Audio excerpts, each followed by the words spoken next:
Hello again, Duncan with Free as an Eagle. Back to visit. The guys were unloading forms off the truck this morning when I stopped up, and I took a short video of that. And now I came back about 4 o'clock and wondering if they could possibly have set the forms and poured, but this is Friday going into Memorial Day weekend, so I realize there's more to this than meets the eye. There's a lot of work. They brought all the forms, have them sitting in the foundation hole.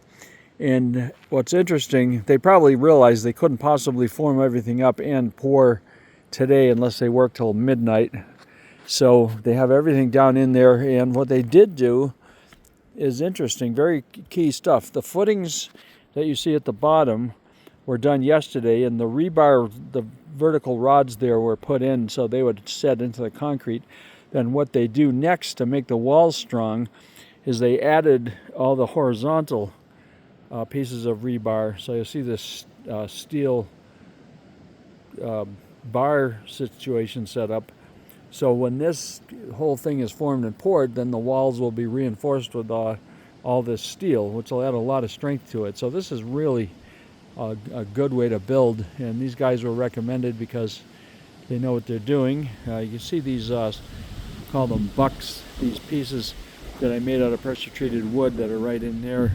Those represent where the windows are going to go in, and those will be a permanent part of the foundation. They'll be cast into it 10 feet in from either end, and then the windows, those are 24 by 36 and inside dimensions, which will allow windows to be mounted in them once that's all in place. So at this point the forms are all ready to go. The rebar is all set. So now those red lines that you see snapped, oops, my finger in the way of this camera again.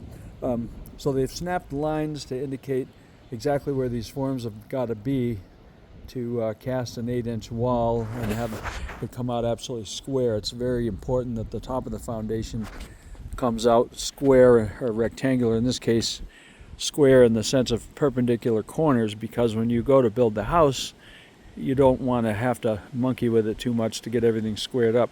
So if they do a really good job, it'll make my job easier, because once the foundation is set is when I can actually get to doing what I know how to do. I've done a little bit of concrete work in the past, but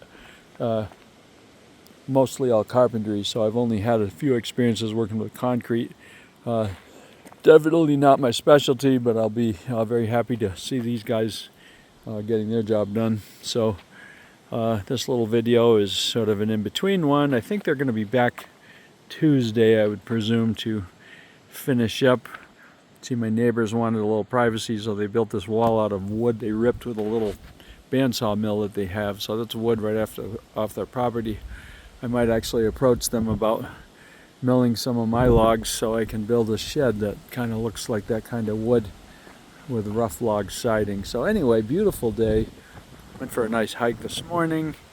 Wanted to fly up here in the afternoon just to see that how things were going. So hopefully next week we'll get this poured, and by the end of the week we'll be building on top of it. Anyway, enjoy the Memorial Day weekend, and if you're watching it after it's gone by, I hope you had a good one. Take care.